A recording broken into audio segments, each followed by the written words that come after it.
Hello friends, आज हम पढ़ने वाले हैं क्लास 8th का chapter number 1 crop production and management. इसे पढ़ने के बाद आप हमेशा फर्स्ट रैंक करने वाले हो।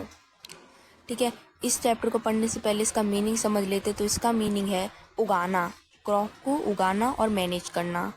ठीक है, अब इस चैप्टर को पढ़ने के बाद आपका डर ख़त्म हो जाने वाला है और आप हर टीचर के क्वेश्चन को अच्छे तरह रिप्लाई देने वाले हो। तो हम स्टार्ट करते हैं अपने टॉपिक को।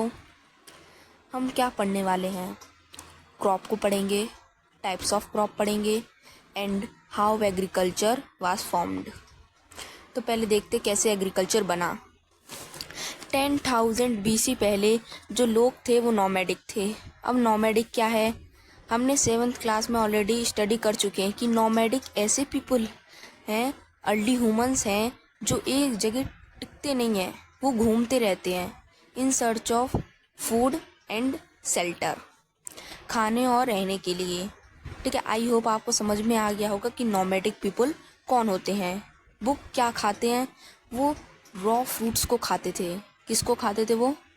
रॉ फ्रूट्स, मतलब हर फ्रूट को खाते थे। ठीक है, और वेजिटेबल्स को खाते थे। और नॉमैडिक पता है ना, पहले फ्रूट्स को खाते थे, ये सब खाते थे और एनिमल को मार कर भी खा लेते थे। ये देख सकते हैं आप, ऐसे अपने शेल्टर बनाते थे, टिकते नहीं थे वो। ठीक है, फिर उन्होंने क्या किया? लेटर दे कल्टीवेट लैंड, कल्टीवेट करने लगे अब लैंड को। ठीक है, लैंड को कल्टीवेट करने के बाद उन्होंने क्या किया? प्रोड्यूस किया राइस को, वीट्स को एंड अदर क्रॉप्स को। तभी नोमैडिक पीपल ने ही बॉर्न किया एग्रीकल्चर को। समझ में आ रहा होगा कि तभी से एग्रीकल्चर ने जन्म लिया।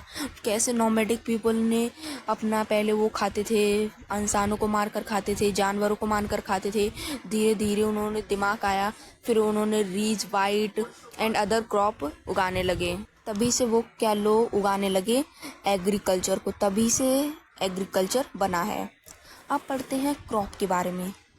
जब भी हम प्लांट ऑफ सेम काइंड के प्लांट कल्टीवेट करते हैं सेम प्लेस पे, एक ही जगह पे हम सेम प्लांट के क्या करते हैं? कल्टीवेट करते हैं ऑन अ लार्ज स्केल में।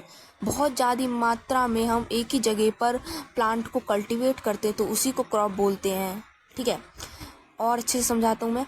जैसे वीट की क्रॉप ले लो, गेहूँ की क्रॉप देखी होगी आपने देखी है गेहूँ की क्रॉप। ठीक है, गेहूं की क्रॉप आपने देखी होगी, वहीं सब गेहूं होंगे। उसमें ऐसा नहीं है कि कुछ गेहूं कर दिए एक फील्ड में, उधर कुछ दालें हैं, उधर कुछ वेजिटेबल्स हैं, उधर कुछ फ्रूट हैं, है ना। ऐसे नहीं, वो पूरे फील्ड में सिर्फ क्या होते हैं? वीट्स ही होते हैं। ठीक है ना। क्रियल्स की है, दालों की है तो दाल ही होंगे, वेजिटेबल्स की तो वेजिटेबल्स ही होंगी, है ना। फ्रूट्स के तो फ्रूट्स ही होंगे। तो उसी को हम क्रॉप कहते हैं कि, है ना। अब हम देखते हैं टाइप्स ऑफ क्रॉप। 2 टाइप्स की क्रॉप होती हैं। पहली होती है राबी क्रॉप, ठीक है। सेकेंड होती है खारिफ क्रॉप। ये सीज़न के बेस्ड पे क्लासिफाई करी गई हैं कि राबी क्रॉप्स ऐसे इतने सीज़न पे होती है और खारिफ इतने सीज़न पे होती है। ठीक है ना। क्योंकि किसी क्रॉप को ज़्यादा पानी चाहिए होता है तो वो पानी रेनी सीज़न में होगी, किसी को कम तो वो समर में। तो राबी क्रॉप्स क्या होती हैं?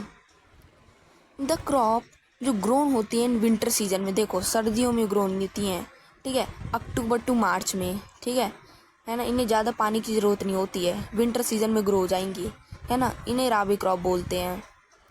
ठीक है, इन्हें ज़्यादा पानी की ज़रूरत नहीं होगी तो अक्टूबर टू मार्च में ये ग्रोन होती हैं। आप डेफिनेशन को नोट कर लीजिए, है ना, क्योंकि ये डेफिनेशन बहुत आवश्यक है। फॉर एग्ज़ाम्पल में देख लो, ये देख सकते हैं आप, ये देख सकते हैं 3 एग्जाम्पल भी दे रखे मैंने। वीट्स भी आ जाते हैं राबी क्रॉप्स में, वो भी अक्टूबर टू मार्च में होते हैं।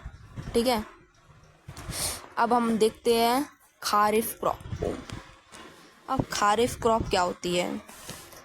खारिफ क्रॉप कब ग्रोन होती है? रेनी सीजन में ग्रोन होती है। ठीक है, कब? अब इसे ज़्यादा पानी की ज़रूरत होती होगी तभी रेनी सीजन में होती है ना। अरे, हमने बहुत बार इस चैप्टर को, इस खारिफ क्रॉप को पढ़ रखा है पर हम भूल जाते हैं। पर अब ऐसा नहीं भूलने वाले हो। अब आप हमेशा याद रखोगे। ये रेनी सीजन में ग्रो होती है, ठीक है, जून टू सितंबर। इसके एग्जाम्पल की बात करें तो इसकी एग्जाम्पल है कॉटन एंड पैडी, ठीक है। कॉटन जून टू सितंबर और पैडी मतलब राइस की बात कर रहे हैं तो जून टू सितंबर, ये दोनों।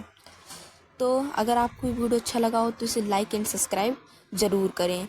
और ये मेरा पहला पार्ट था और दूसरा पार्ट कोई वॉच